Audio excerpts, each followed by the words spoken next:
Our neighborhood started in the late 40s, where the covenant had been lifted for African Americans and minorities to move into this community. In the process of doing that, we have evolved as a neighborhood and have come quite a long way. I was raised in this community, went to school here, raised my family here, and I'm still here. As a result of that, we've seen so many changes that this neighborhood has gone through.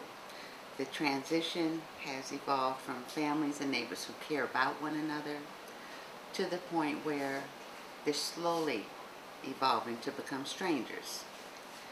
That's something that we're not going to tolerate in this community because we've always embraced one another. We've always worked together, played together, had meetings together, trying to make improvements to our schools, our businesses, and our social way of living. We have a lot of seniors. It's a very highly populated senior community, and now we're getting families with young people. The value system has changed, and as we have said so many times, it takes a village to raise one child. Now we're noticing the cracks that are in our village.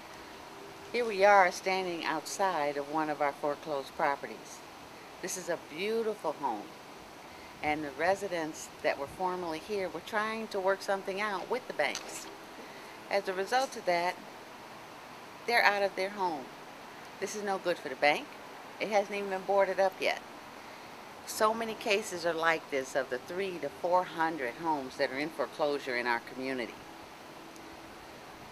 The grass has to be maintained. The property has to be boarded up. The water has to be shut off. Who's going to do that? Why couldn't the resident just stay in their home and we work it out to try and help them keep their home? We're in front of another foreclosed property in the community. My grandparents moved into the neighborhood in the late 1950s.